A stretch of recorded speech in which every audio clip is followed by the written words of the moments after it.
Broadcasting from the Vancouver Convention Center in British Columbia, Solutions Review is on location at the FME User Conference 2022, the peak of data integration, brought to you by Safe Software.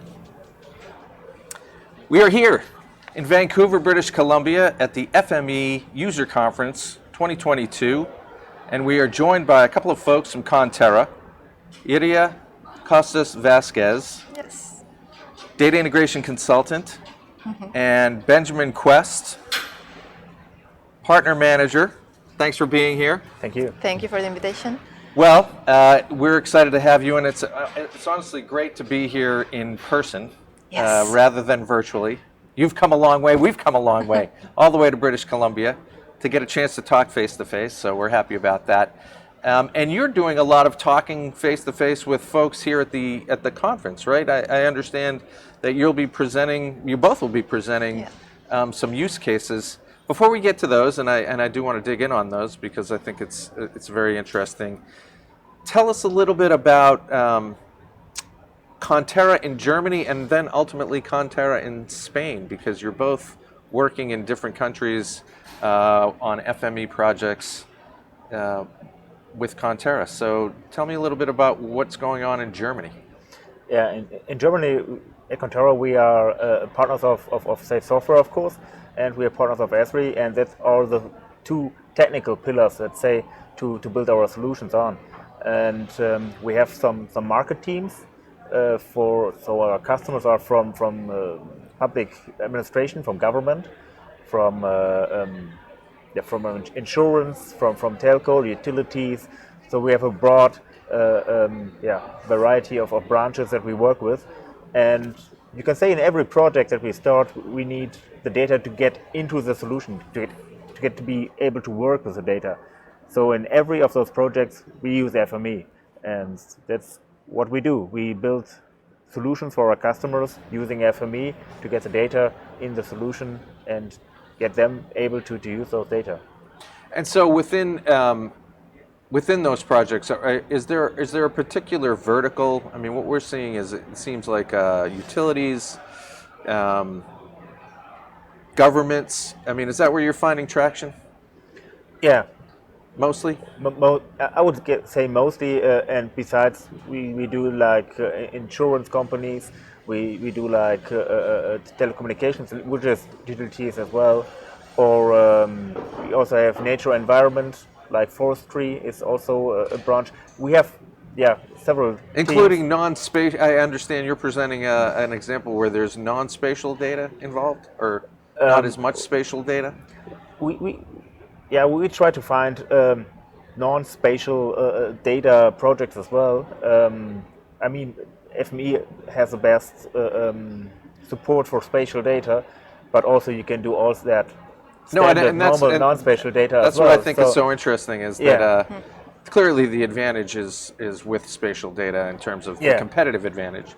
But I think what we've been hearing from various partners is that it's such a powerful product that it doesn't necessarily need the spatial data element to be the right we have clients just using FME to analyze business data and create like delivery emails, delivery plans for the customers automatically.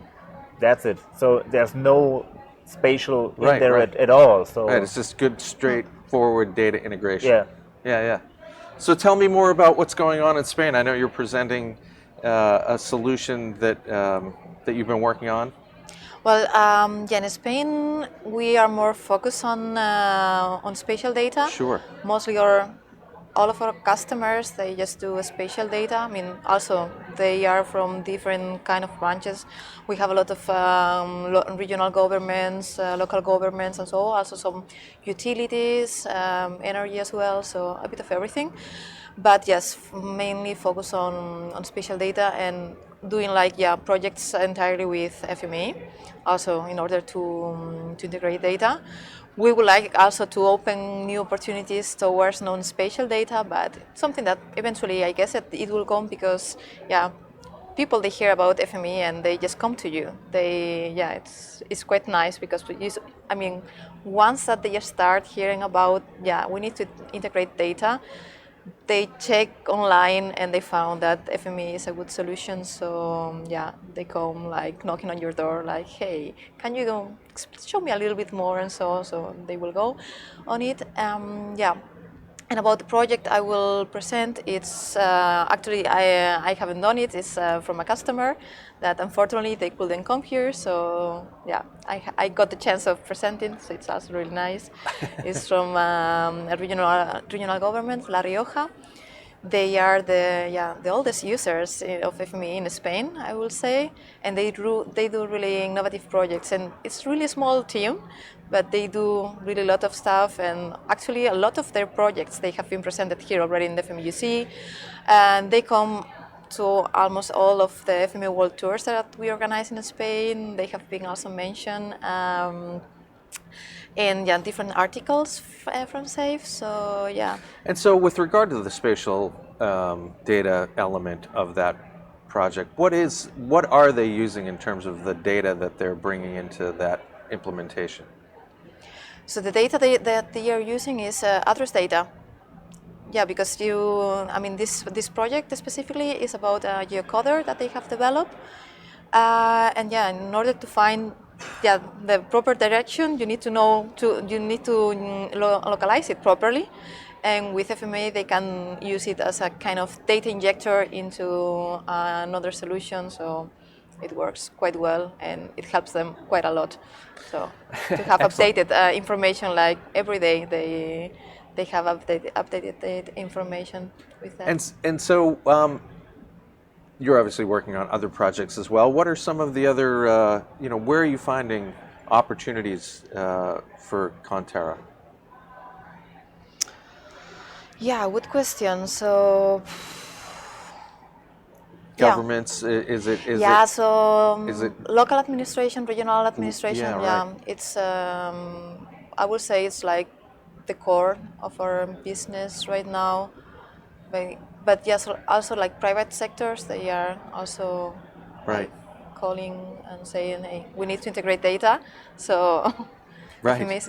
I need it. There's a big trend for digitalization going on right now. When it comes to spatial data, there is like BIM. So every building in the building industry, they need BIM models to be able to validate their data, to manage all those construction works going on. Or in the public sector, when it comes to digitalization, I mean, what the pandemic has shown, that there is a high potential to digitize processes, to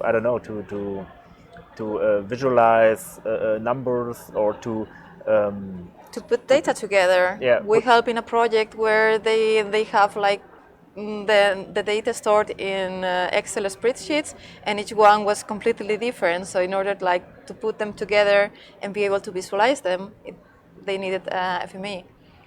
So who in an organization are you finding is really looking for that sort of integration project?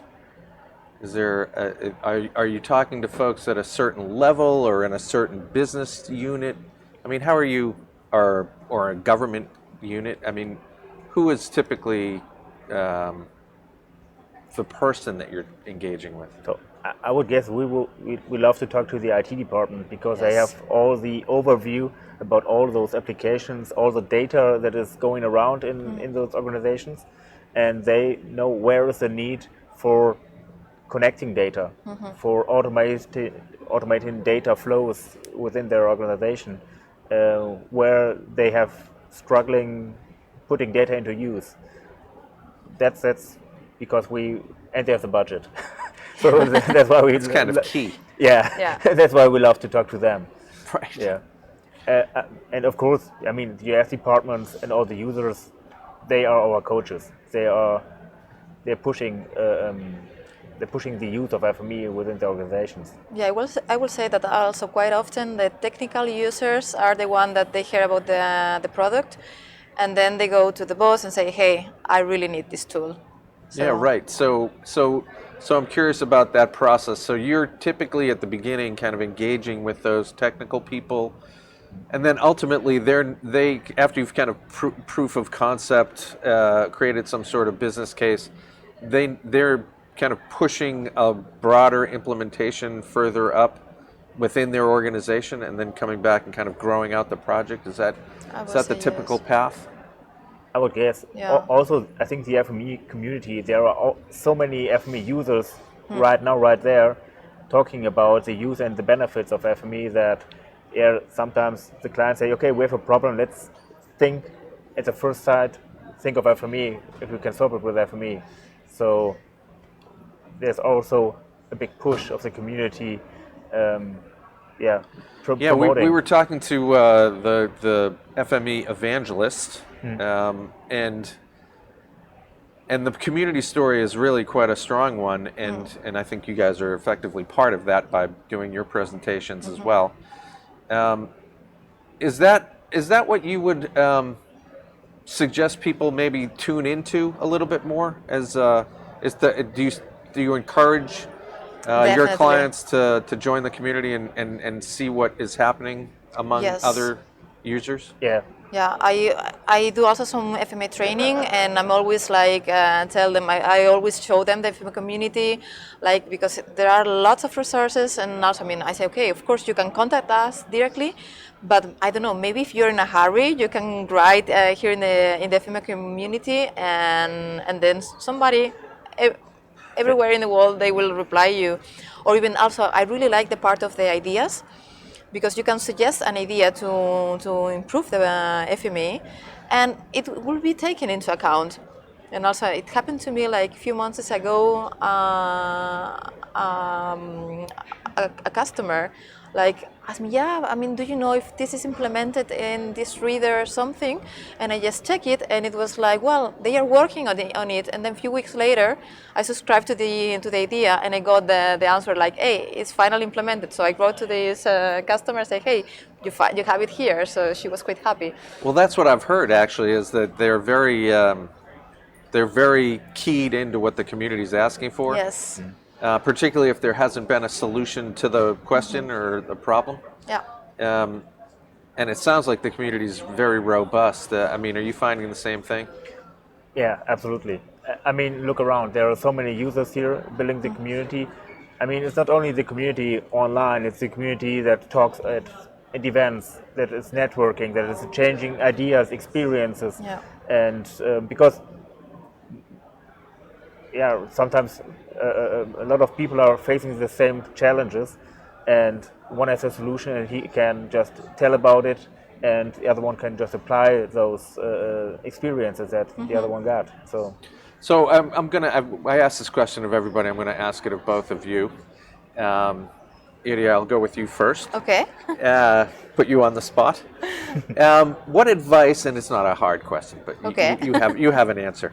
What advice would you provide to somebody who is thinking about contacting you and talking about FME? I mean, what should they be thinking about in advance of that that might help them, or help you even when they call you to be able to guide them to the proper solution? I mean, what would you see is kind of a baseline that they need to bring to that first call? I would say, like, what do you want to integrate? So what do you need to integrate as well? And also if it's only something let's call it small, or if they are planning to integrate it with more solutions within the company. That also will depend if it is a small company, or if it's something like corporate company and so on. But what do you need to integrate? Great. Benjamin? Yeah, I would guess they should to tell me what is the challenge that Yeah. they are facing right now, and what do they expect from me to make their lives or the lives of their customers better. So what is the value that they need? And is it as simple as that, just kind of the kind of baseline value that they're looking for? And is that how projects typically go? It's kind of like a smaller implementation to kind of get the ball rolling and see how it all works and whether there's going to be the value that they hope for, and then you kind of grow it from there? Is that how? I would guess. So just maybe see the goal that they have, and then look, okay, what are the technical things that you need to be sorted? Firstly, what data needs to be integrated? What workflow? What process should be automated? Yeah, great. What challenge do you have? What struggle do you have? So, well, great. Well, thanks very much for coming. I know you guys are a key part of this show. Best of luck with your presentations, and thank you very much for spending time with us, and best of luck for the rest of the year. thank you very so much. much. Thanks. Thanks.